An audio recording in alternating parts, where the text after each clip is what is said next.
नमस्कार मित्रांनो, खूप लोकांच्या कमेंट आल्या की मी फेक व्हिडिओ बनवला, पण मी फेक व्हिडिओ बनवत नसतो. फक्त जी माहिती आहे ती अपूर्ण होती, त्यामुळे तुम्हाला फेक व्हिडिओ असं वाटला आहे. तर त्यासाठी आता मी तुमच्यासमोर GR आणलेली आहे. 9 जिल्ह्याची GR माझ्याकडे आहे, ते तुम्ही बघून घ्या. मी 15 तारखेला व्हिडिओ अपलोड केला होता आणि मुंबई, नागपूर, सोलापूर, अहिल्यानगर, अकोला, वाशिम हे जे जिल्हे आहेत, ह्या जिल्ह्यांची तारीख 18 तारखेवरच अर्ज करता येऊ शकत होता. त्याचासुद्धा GR मी माझ्या टेलिग्राम चॅनलवर दिलेला आहे. त्यानंतर आता गडचिरोलीची 21 तारीख आहे, अमरावतीची 24 आणि आपलं सांगलीची 21 तारीख. यात तुम्ही सध्या अर्ज करू शकता. त्यानंतर जे बाकीचे जिल्हे आहेत त्याचा GR सध्या मला भेटलेला नाही आहे. त्यासाठी मी तुम्हाला व्हिडिओमध्ये सांगितलं होतं 3-4 डाव की तुम्ही तिथे जाऊन चौकशी करा. खूप लोकांचा प्रॉब्लेम असा झाला की तिथे त्यांनी चौकशी केली असणार, त्यांना माहिती काही भेटली नाही, तर त्यांना वाटलं की मी फेक व्हिडिओ बनवला.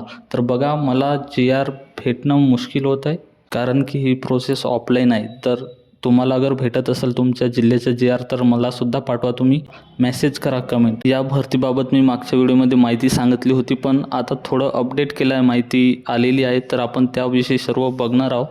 त्यासोबतच तुमच्या गुणांची यादी कशी तयार केली जाते, किती गुण दिले जाते याचा तक्तासुद्धा मला भेटलेला आहे, तर तो तुम्हाला मी दाखवतो. व्हिडिओ शेवटपर्यंत नक्की बघा. आणि या अर्जासाठी फक्त महिला अर्ज करू शकतात, पुरुष अर्ज करू शकत नाही. तर आता बघा, मदतनीस आणि सेविका या पदासाठी 12वी उत्तीर्ण पाहिजे. त्यासोबतच तुम्हाला जे मदतनीस आहे त्याचे काय कार्य असते, तर अंगणवाडी सेविका दैनंदिन अंगणवाडी केंद्र उघडणे, अंगणवाडी स्वच्छता करणे, पिण्याचे पाणी भरणे, लाभार्थ्यांना अंगणवाडीत बोलावणे, अंगणवाडी सेविकांचे निर्देशानुसार कामे पार पाडणे, असे काम हे मदतनीसना करावे लागतात. तर अमरावतीमध्ये मदतनीसच्या जागा दिसत आहे. इथे ज्या जागा दिलेल्या आहे त्या गावातील ज्या महिला आहेत त्याच महिला तिथे अर्ज करू शकतात. बाकीच्या गावातल्या महिला अर्ज करू शकत नाही. त्यानंतर या पदासाठी कोणते डॉक्युमेंट लागतात, तर विहित नमुन्यातील अर्ज जाहिरातीसोबत नगरपालिका, नगरपरिषद, नगरपंचायत स्तरावर उपलब्ध.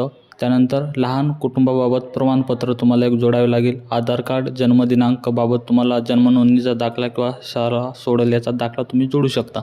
अर्जदार विवाहित असल्यास विवाह नोंदणी दाखला, लग्नापूर्वी व नंतरचे नाव उल्लेख असणारा गॅजेट किंवा मग गॅजेट प्रत.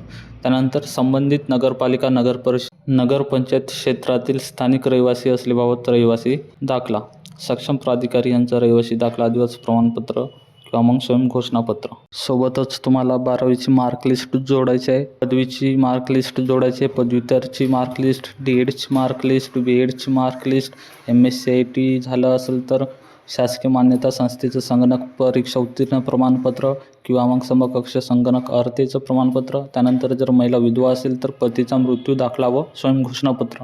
12वीच्या नंतरचे जे डॉक्युमेंट यांनी दिले, DED BEd हे तुमच्याकडे नसेल तरी चालेल, पण जर असेल तर तुम्हाला थोडे मार्क्स भेटू शकतात जास्त. त्यानंतर जर महिला अनाथ असेल तर माननीय विभागीय उपायुक्त महिला व बालविकास विभाग यांचे स्वाक्षरीचे अनाथचं प्रमाणपत्र जोडू शकता. त्यानंतर उमेदवाराचे जात मागास प्रवर्ग प्रमाणपत्र असल्यास तुम्ही जोडा, ज्यामध्ये तुमचं नाव वगैरे जात सर्व व्यवस्थित दिसत असेल. त्यानंतर अंगणवाडी सेविका, मदतनीस, मिनी अंगणवाडी किंवा सेविका म्हणून कमीत कमी 2 वर्षाचा अनुभव असेल तर ते सुद्धा प्रमाणपत्र जोडू शकता. बालविकास प्रकल्प अधिकारी, एकात्मिक बालविकास सेवा योजने यांची स्वाक्षरीचा अनुभवाचा दाखला इथे मग लागू शकतो.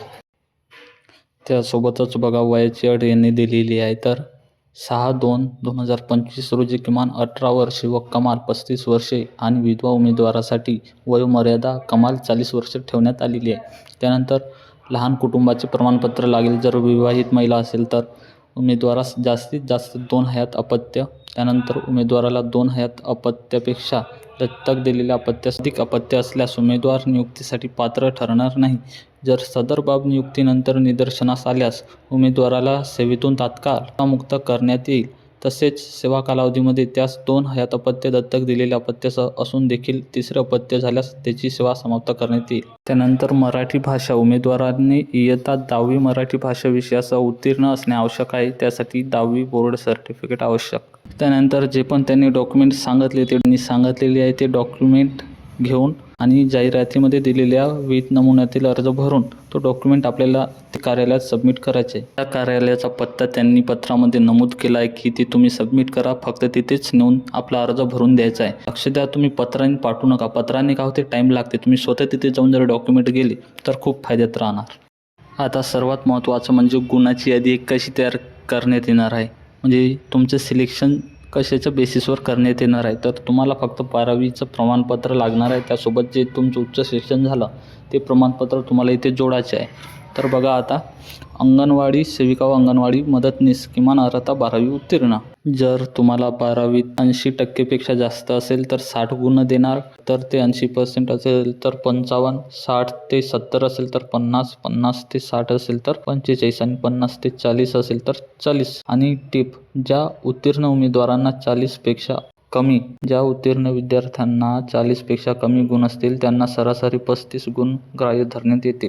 खालते बघा, जर पदवीधर असाल तर 10 मार्क्स देणार, पदव्युत्तर असेल तर 4, डी.एड असेल तर 2, बी.एड असेल तर 2. त्यानंतर शासकीय संस्थेची संगणक परीक्षा पास असेल किंवा समतुल्य तर 2 मार्क्स. अशा प्रकारे तुम्हाला व्यतिरिक्त 20 मार्क्स देण्यात येतील आणि 12वीच्या बेसिसचे 80 मार्क्स असे पकडून टोटल 100 मार्क्सच्या आधारे तुमची मार्कलिस्ट तयार करण्यात येणार आहे आणि अशा प्रकारे सिलेक्शन होणार आहे. तर बघा, खूप लोकांनी कमेंट केलं होतं की मी फेक व्हिडिओ बनवतो, तर त्यांनी जे मोठे यूट्यूबर क्रिएटर्स आहेत त्यांचे व्हिडिओ बघून घ्या. सोबतच तुम्हाला जे 9 जिल्हे आहेत त्याच्यात मी तुम्हाला GR देऊन देतो, ते तुम्ही वाचून घ्या, तुम्हाला सर्व माहिती समजून जाईल. आणि सोबतच जर तुम्हाला माझ्या व्हिडिओतून माहिती फेक वाटली असेल तर तुम्ही बाकी यूट्यूबर्सचे व्हिडिओ बघून घ्या, तिथून माहिती घेऊन घ्या. धन्यवाद.